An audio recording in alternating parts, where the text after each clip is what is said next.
We're live. We're back. Dr. Kris,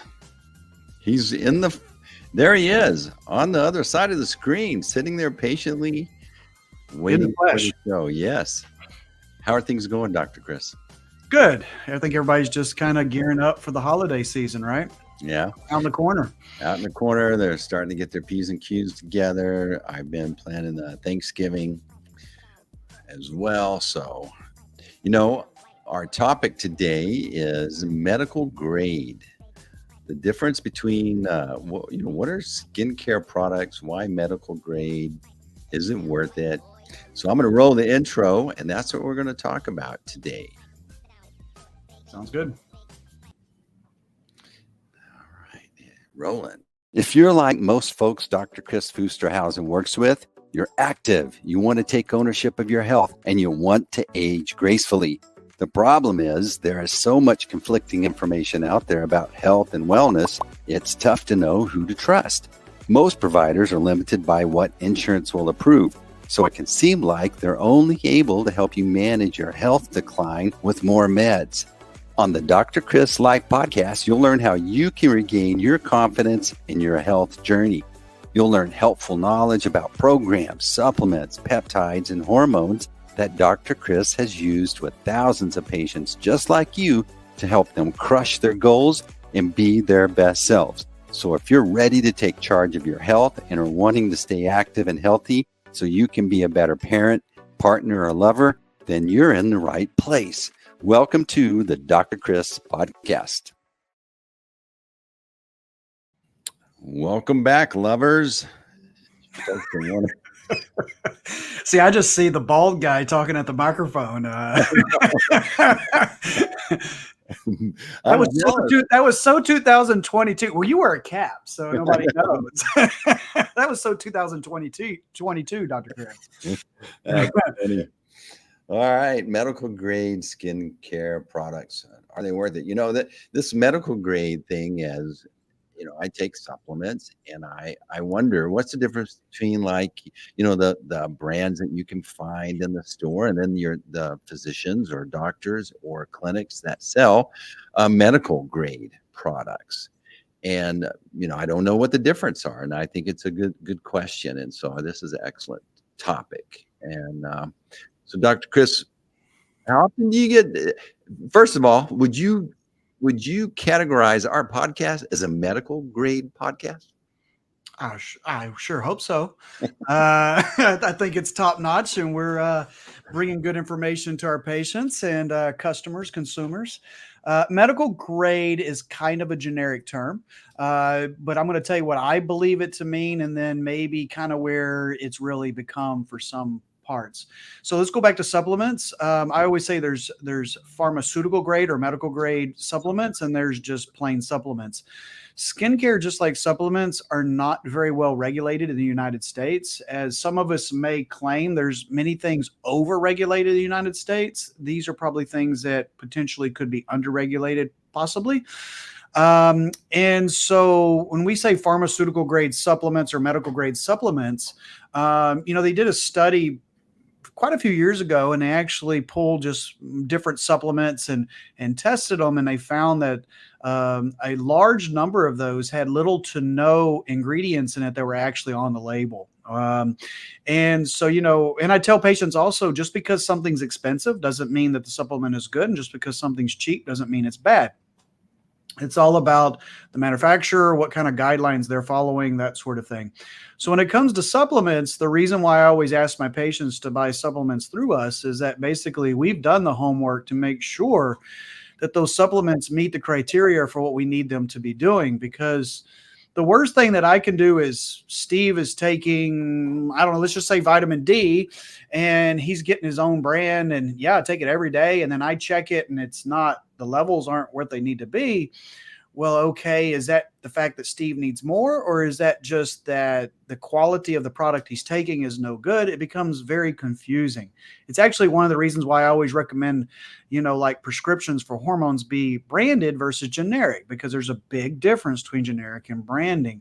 So same thing in these unregulated supplements, but this can be also taken over to skincare. And when I say medical grade skincare, I'm meaning a line of skincare that is only sold in physicians' offices. You can't get it off of Amazon, at least not legally. By the way, Amazon, let's talk about that for a second. Everybody uses it, right? I swear to God, my wife owns stock. She's every day there's multiple boxes. I'm like, good Lord. But she does have a good point. She doesn't hardly go to Target anymore. Everything just comes through the mail at a cheaper price. So everybody likes to go to Amazon for everything, me included. But like pharmaceutical grade supplements and most medical grade skincare is not allowed legally to be sold on Amazon. So most of the time when you find these products on Amazon, they are either illegally being sold, and I guess that doesn't matter to the consumer if that's the case, but B, many times counterfeit. Especially supplements. They're totally counterfeit supplements. People are just printing labels, sticking them on bottles. Who the hell knows what's in those capsules? Because basically there's no way of ever coming back on these patients. They're probably putting something very benign in it.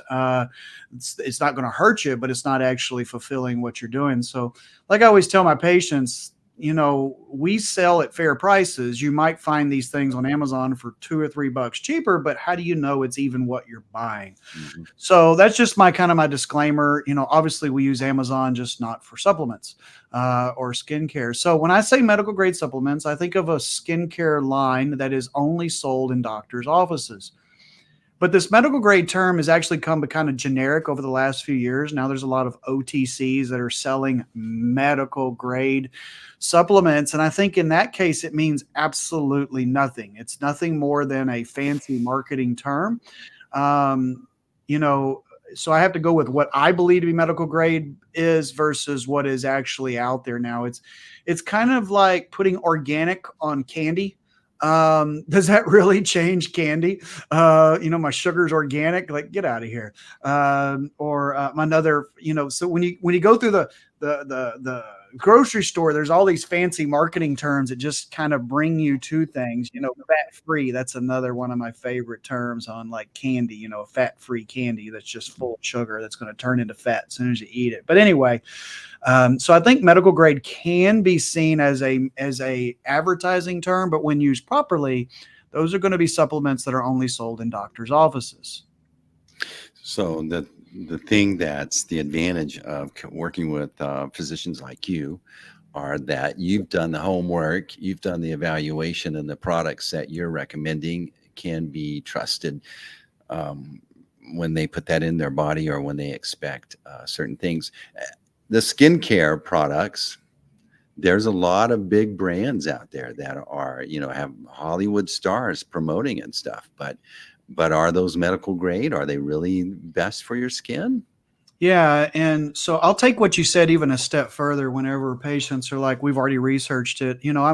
I'm blessed enough to be part of a couple of very large organizations that spend a lot of time on education. I'm very blessed to have a very tight-knit circle of providers that I work with very closely that are scattered all throughout the United States. And we share ideas, we share experiences, we research things. There's no way I could do all my own research on all these different things. And that's where, I told you before we popped on, our next SSRP mastermind is about 3 weeks away, which now is only once a year, which is, one of the highlights of my year because I get together with other physicians and share ideas and incorporate things into my practice that I know are tried and true. So yes, absolutely. We're only going to recommend things to our patients that we will do ourselves, that we will take ourselves if it's appropriate. As I always joke, if you work in my office, you pretty much do everything in my office if it's appropriate for that person. And I think that can there be good products that are over the counter for skin? Absolutely. I'm not here to say that every over the counter product is bad. I don't believe that. I think there are some bad ones, but that's not really for this. But I think that, and sure, they can, endorsements are endorsements, right? People can be paid money to endorse damn near anything these days. It doesn't mean the product's bad. Doesn't mean the product's good. It just means they paid George Clooney or whomever enough money or gave him interest in the company to advertise it, or Shaq or somebody like that.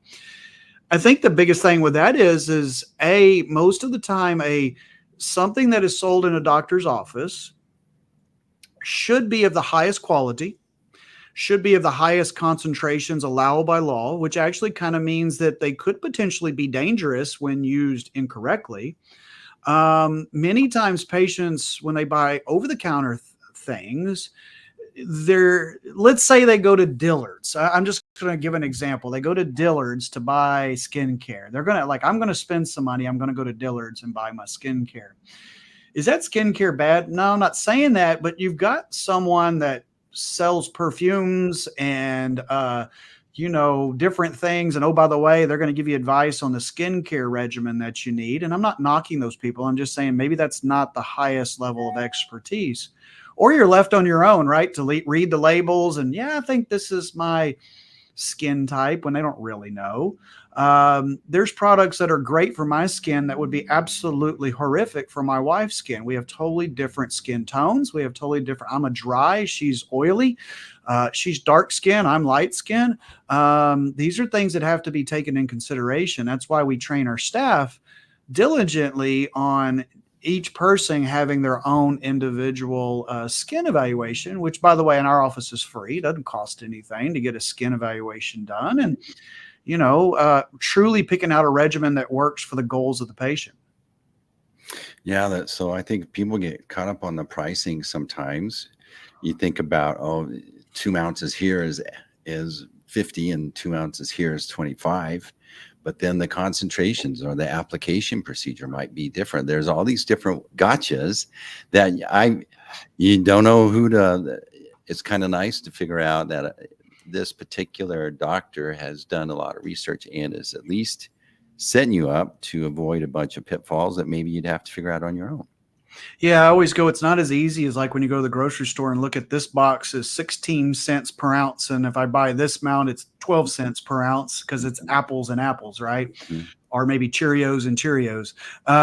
In this case, for the most part, up front, yes, medical grade skincare is going to be slightly more expensive than something you buy at Dillard's or at Albertsons or H-E-B.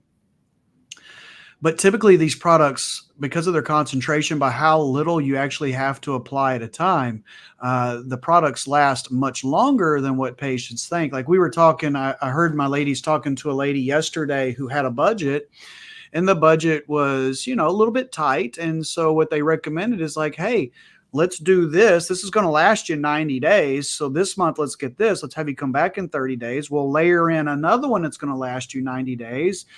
And, instead of spending $600 today, let's spend, $200, or I'm just making up numbers, by the way. I don't remember what she spent, $150.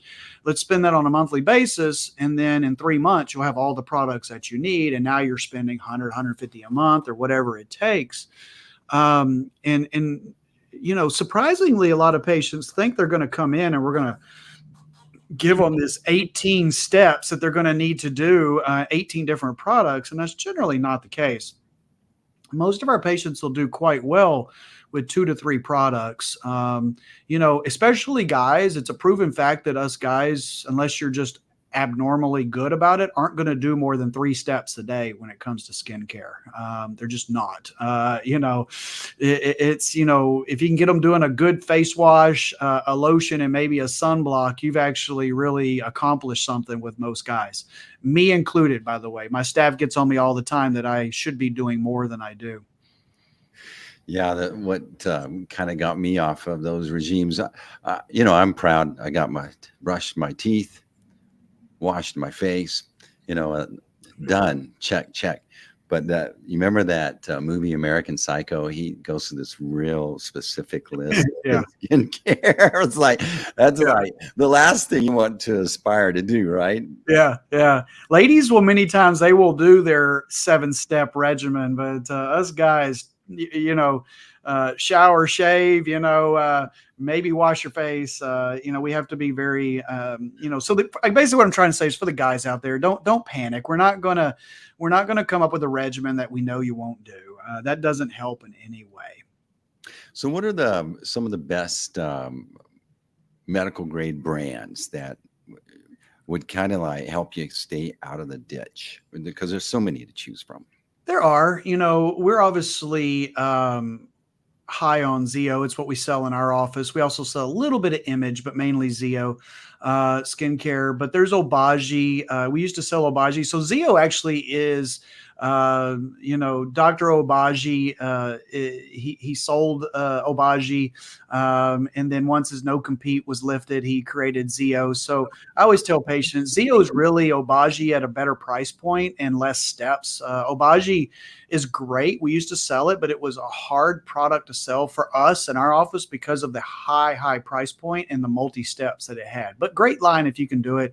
SkinCeuticals is out there. Oh, there's so many different Elta, MD. There's so many different brands out there. What we try to do is we tried to find what we felt was the best all-around brand for our patients that is the most cost-effective, but that gives our patients results. And that's why we ultimately settled on Zeo in our office.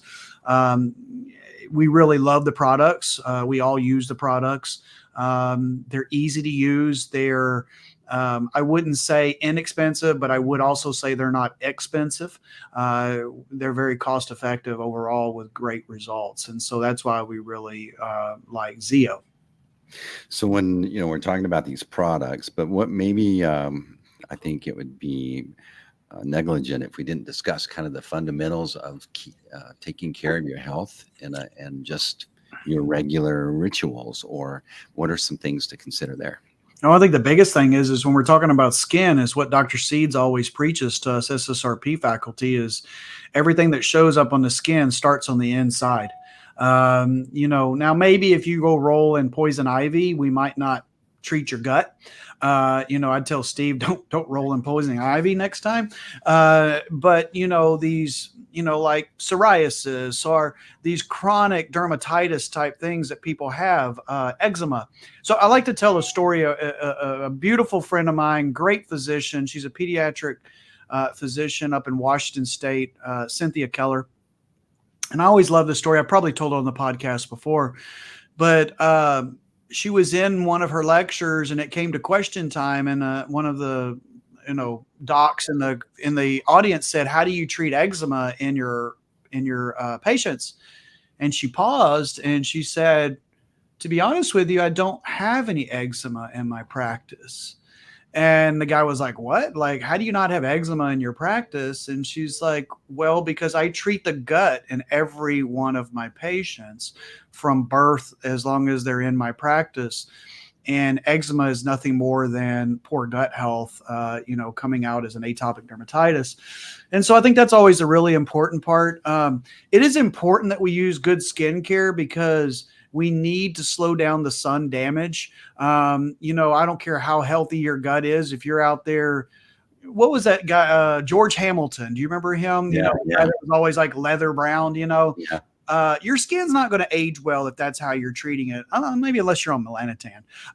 But if you're getting natural sun, getting that much sun, you're not blocking it, you're not protecting it. I don't care if you're Cindy Crawford at 30, you're not going to look like that at 50 if you don't take care of your skin. So gut health is extremely important. Maintenance of skin is really important. Let's not forget like the hydrofacial. I tell patients it's extremely cost effective. I've never had a patient. It's immediate. People love things that are immediate. In other words, I walked in looking like X and walked out looking like Y, and Y was much better than X, and I'm happy. It's relaxing. It's kind of like getting a massage or something like that. It's getting all those dead cells off the skin. You can do different treatments during a hydrofacial that simply back up or are augmented or synergistic with your skincare regimen. Let's not forget the topical peptides.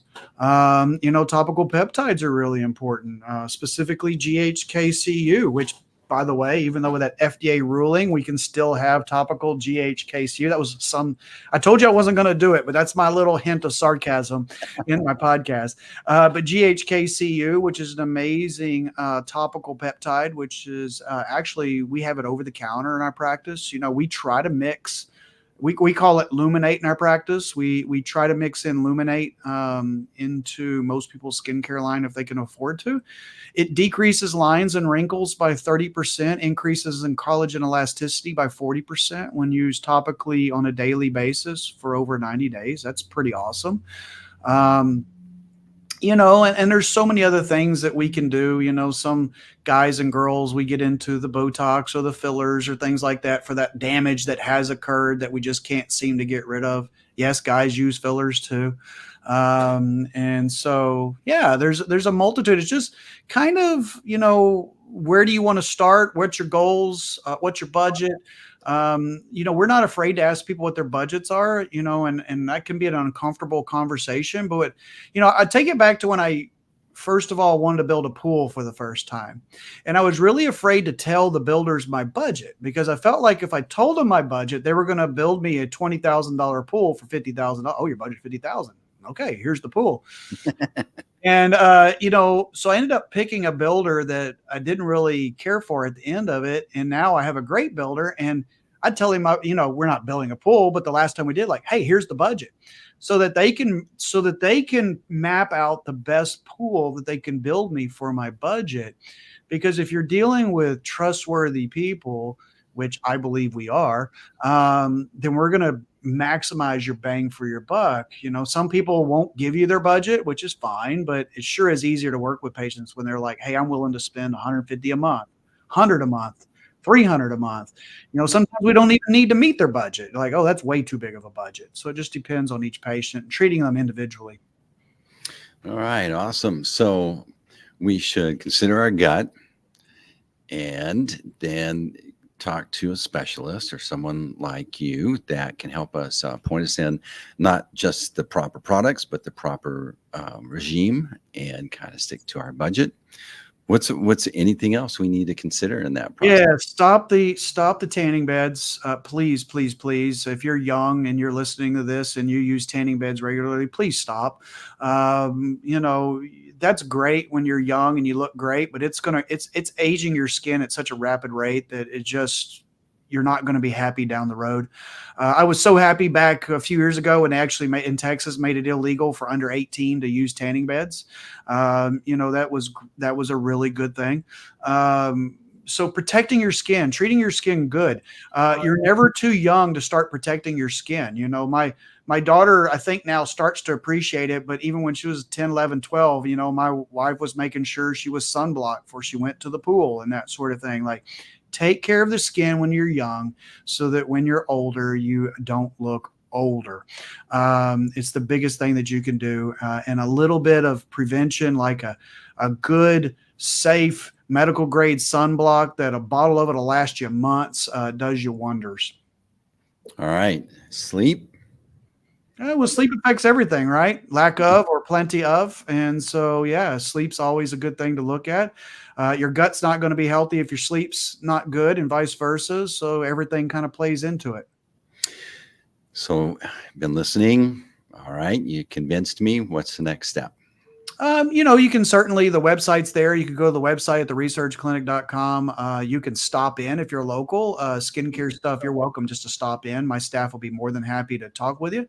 You can call us. You can, reach out to us, whatever feels right for you. And I understand there's a shopping cart or an experience that'll be on your website soon where you can purchase these products online. Yeah, that's what we're working towards, is to eventually, especially for our current customers who are, already on a regimen, if they don't want to come in. Right now, if people are out of town, and we have a lot of out of state clients and whatnot, they can just call us. We ship for, very, very small amount. We'll ship it to them and get them in their hands. But hopefully we're going to make that even easier for the consumer here very soon with online shopping. All right. Medical grade products, some medical grade advice, and now a medical grade outro. Thanks for joining the Dr. Kris Podcast.